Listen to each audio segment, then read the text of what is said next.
And you and Deb don't really seem that similar to how you are in real life, which of course is why you're an actress. But what kind of, were there any qualities that she had that you felt you could really identify with, or, you know, different aspects of her personality that resonated with you? You know, I think in my life I've been all three of the Debs, if that makes sense. She's probably a little bit more of an extreme version of myself in moments than I was. But I more than anything, I fell in love with her. I loved how brash she was. I loved how honest and truthful and authentic she was. So I kind of loved her. And yeah, I mean, the goofiness, I definitely have a bit of that. There was a lot of room to improvise. I could whack Christina over the head and hop up onto counters with a bottle of beer. You know, those things that I definitely have done in my time. Oh, the leg around the door is one of my signature moves. Yeah, I added that. That's great to be able to bring some little personal touches bit, yeah. to it. And your relationship with Christina's character seemed so natural and so great, and it's really kind of the central core of the movie. Can you talk a little bit about working with her and just how you saw that relationship? I grew up in a house with a mother and a sister, so that dynamic was very familiar. And when I met Christina, I was just so overwhelmed. She's such an amazing woman and actress, and I'd loved her since Mad Men and just been in awe of her. And the first day that we met, Jake Scott asked us he was rehearsing with us, and he said, I want you two to go upstairs and put makeup on each other like you would have done when you were kids. And inside I was dying at the thought of having to do something so embarrassing. And Christina said, to be honest, I think that will make us feel more uncomfortable. At which point I fell completely in love with her, because she, in a very kind of, in a sisterly way, bailed us both out of this experience. But we just loved each other. I think everybody was, you know, when you're making an independent film, you're there because you love it, and no one's making money. You know, we all believed in the story, and so there's a real camaraderie. And it was probably the closest cast and crew that I've ever been a part of. Wow. Yeah. And so you worked for a long time mapping out the way that she came to the part, right? So can you talk a little bit about how you prepared for the role and kind of what you saw the different chapters as? Yeah, it felt like three really different identities of one woman. So because it was a small and low-budget film, we didn't shoot in context or in sequence. So some days I would be chapter 1, Deb, in the morning, and then chapter 3 in the afternoon, and, you know, very much hopping around. So it just required... That must have been challenging. It was really difficult, but I just had to really physically identify each beat. So in the first chapter, I thought she should never sit still. She should always be moving and free to move around, and then kind of stunned in the second and very grounded in the third. So there were physical decisions. And it was just very clearly written. I mean, I worked very, very hard, but with absolute joy. It was the first time I'd ever been in every scene of a film. And to be able to have that space to tell a story without having to make an impact in a smaller moment, which is a lot of what I've done in the past. I really loved the challenge of it. Yeah, that was a lot of having to have the whole film revolve around you. Yeah. But do you think that there's more attention to telling women's stories in general these days, or are you seeing maybe richer roles coming through? Yes and no. No, I think the world is changing. I think, you know, women represent over half the population. I think we've been grossly underrepresented in cinema. I do feel like the world is changing, and we're in this pivotal moment, which is very inspiring, and I hope it continues. But a woman like this is very rarely looked at, let alone examined and seen, and I think that's those character studies are the kinds of films that I love. Mm-hmm. And it was particularly difficult watching those scenes where the boyfriend was so abusive and horrible. And what was it like to have to prepare for those scenes? Have you done very many scenes like that before, or did you have to access a different part of Yeah, of your... you know, those scenes I tried to not plan for. I didn't want to know what would happen. I mean, obviously there was something scripted, but we didn't rehearse because I wanted to be stunned. Pat Healy, who plays that monstrous man, is a wonderful and very kind and sensitive actor. So it felt within the confines of either side of that moment very safe, but it was horrible. I mean, I was being, you know, force-fed scrambled eggs and having orange juice poured over my head. Oh. And then I got to hit him with a rubber pan, which was always, which was really great. No, it's that kind of abuse happens all the time. And what's amazing about women and these women is that they get back up again. And I think there's a fortitude and resilience to women that isn't shown often. I mean, we see it with men all the time being courageous, and to see this woman go through this many trials and tribulations and horrendous experiences and still get back up. I mean, I think that's what the film is really about. Wow. Yeah. And then the other, of course, really devastating scene was at the very end when she goes to visit the site of where her daughter's body is found. And what was that like, shooting that part? Oh, it was grueling. I mean, there's no two ways about it.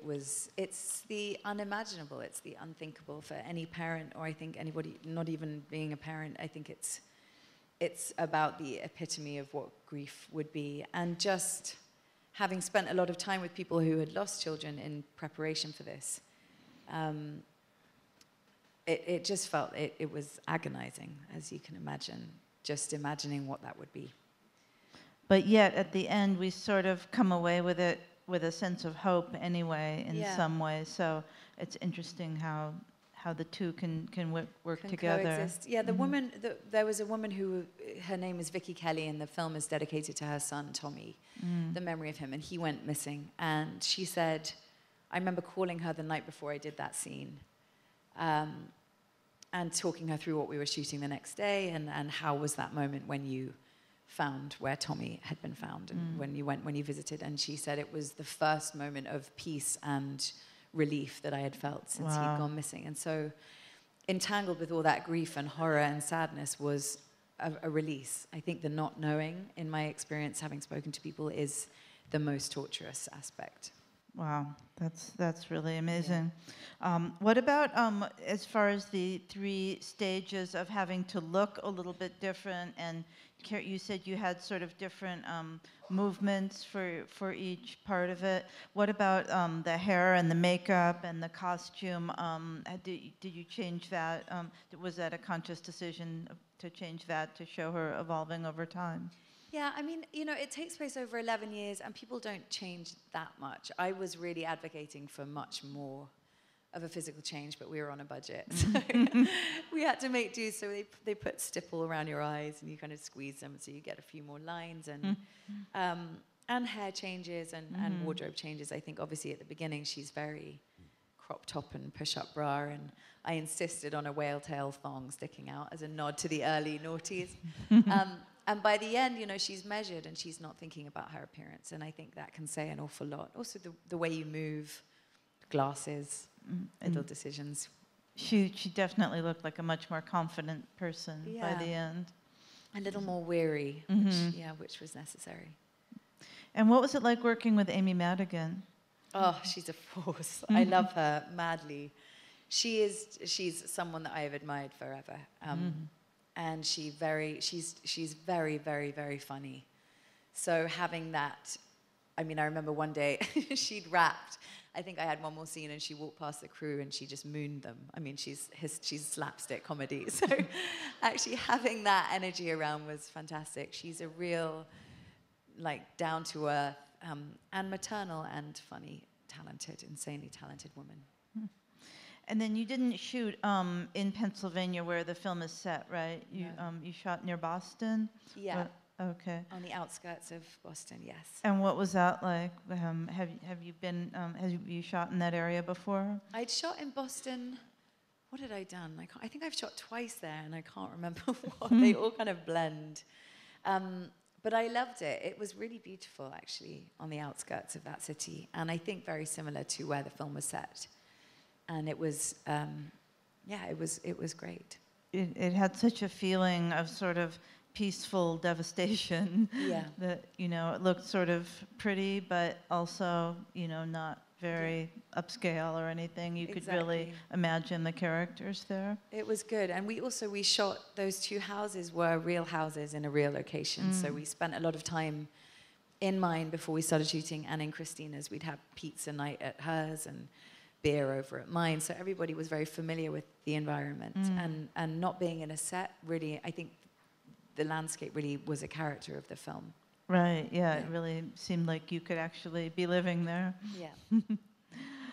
Okay, well, I was wondering if anyone had any questions for Sienna. Great. Let's do right in front first.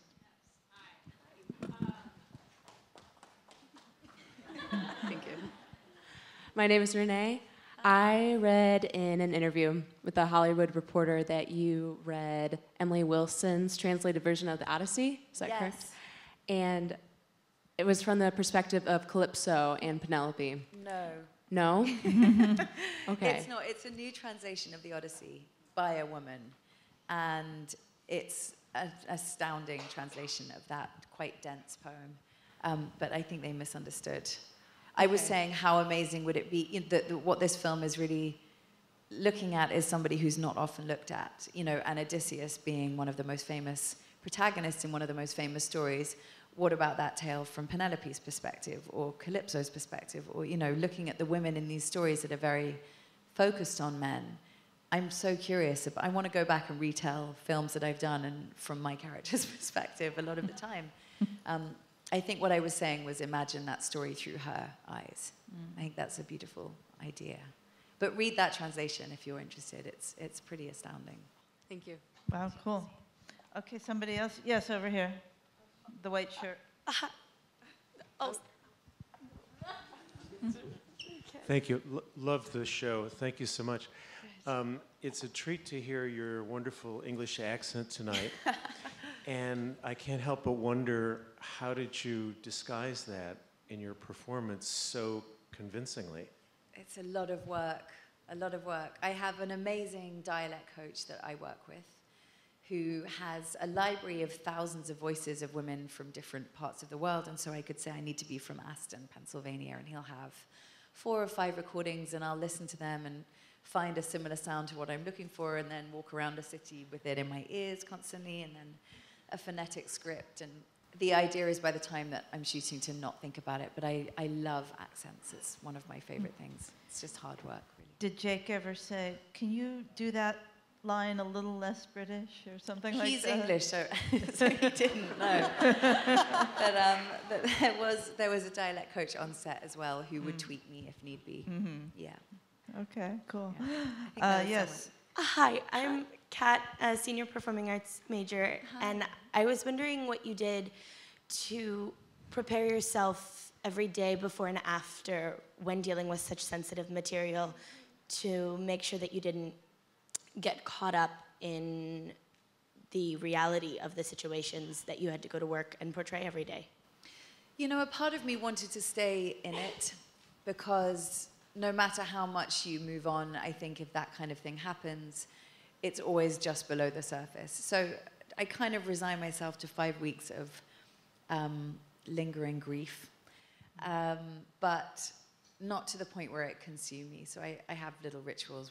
I could lean on Jake, and I sometimes did break down in the day and not be able to pull myself out of it in moments. But that's kind of what you have to commit to.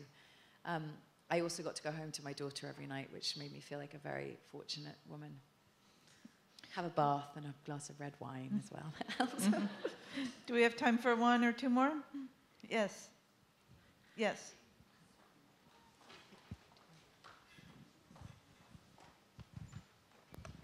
Hi.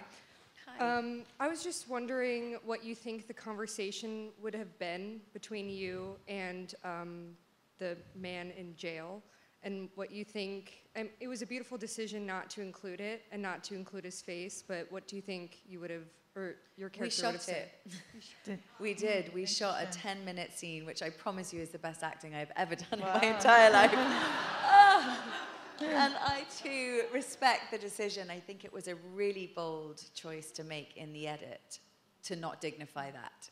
Jake's argument was that when you see where Bridget was found, you know what happened. And everything you imagined is what happened. But I did have to sit there, and there was coverage of him and coverage of me. And Jake didn't want me to meet the actor, so I never met him or seen him. He walked in, and there was a 10-minute scene that was just horrendous.